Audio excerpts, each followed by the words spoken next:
नमस्कार।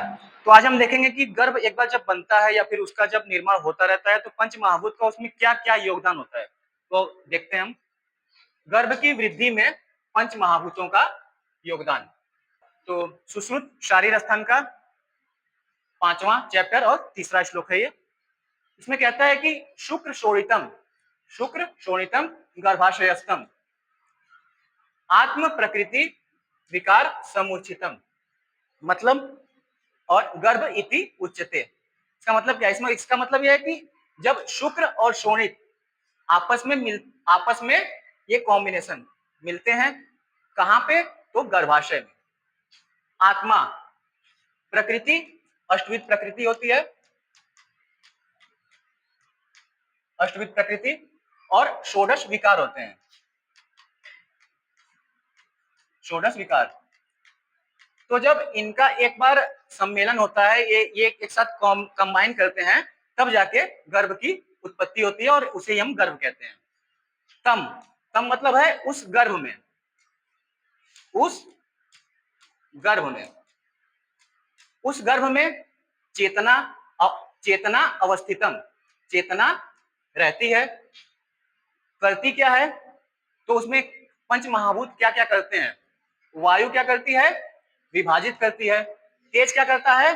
पचाता है। तेज किसको पचाता है? तेज का काम पचाना गर्भ को नहीं है, तेज का काम पचाना न्यूट्रिशन को है, जो कि उसको माता से मिल रहा है। अभी हम देखेंगे उसको आगे।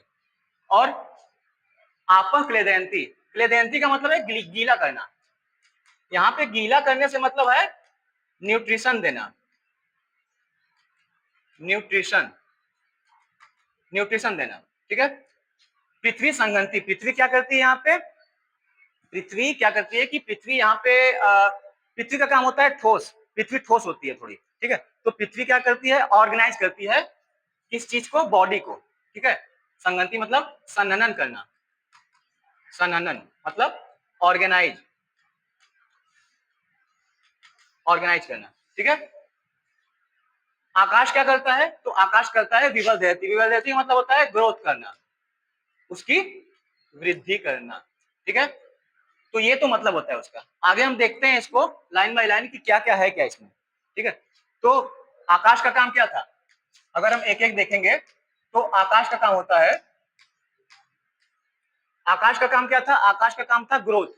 ग्रोथ किस चीज में? तो सेल में। गर्भ बना एक बार, मान लीजिए ये एक जगह है जिसमें कि वो गर्भ या फिर सेल है। तो इसमें एक सेल अगर इतना बड़ा है तो अगर उसकी ग्रोथ हो रही है तो क्या होगा? सेल का ग्रोथ होता है। ये आकाश क्या करता है? ये स्पेस क्रिएट करता है। किस चीज के लिए? अगर इस सेल को बड़ा होना है तो ये इसके स्पेस को बढ़ाएगा, तब जाके ये सेल ग्रोथ कर जाएगी। यही है आकाश का काम। आकाश के बाद क्या आता है? आकाशम विवर्धयति। ठीक है। ये आकाश का काम है। आकाश के बाद आता है कि वायु विभजति। वायु का काम है विभाजन करना। जब एक बार सेल बड़ी हो गई है ठीक ठाक, तो ये क्या करेगी? डिवाइड करेगी। और यही आकाश का काम है कि डिवीजन करना इसको। ठीक है। आकाश का काम डिवीजन करना है। इसके बाद होता है तेज का काम। तेज का काम होता है यहाँ पे पचाना। किस चीज? अभी मैंने बताया कि तेज काम पचाना होता है। किस चीज को? न्यूट्रिशन को। इसके साथ हम देख लेते हैं उसको भी। किसको? तो आपको, आपह क्लेदयंती मतलब जल को देख लेते हैं। जल का काम था गीला करना। गीला करना मैंने बताया था न्यूट्रिशन देना। ठीक है। ये न्यूट्रिशन दे रहा है, न्यूट्रिशन देगा ये। तो तेज क्या करेगा? पचाएगा। बताया था मैंने कि तेज किसको पचाता है? तो तेज न्यूट्रिशन को पचाएगा यहां से लेके और दे देगा सेल को। डिवाइड जो सेल्स थी उनको ये दे देगा। और ये किस रूप में देगा? तो जो एनर्जी जो ये पचाया इस न्यूट्रिशन को, तो एनर्जी डेवलप होगी, एनर्जी निकलेगी यहां से। तो एनर्जी जो होगी यूटिलाइज होगी किसके द्वारा? सेल के द्वारा। तो ये काम है किसका? तेज का और जल का। इसके बाद ये तो वायु का काम था डिवीजन करना। इसके बाद आता है लास्ट में पृथ्वी संघनती। पृथ्वी का काम है संहनन करना। संहनन का मतलब हो गया यहाँ पे ऑर्गेनाइज करना। ठीक है।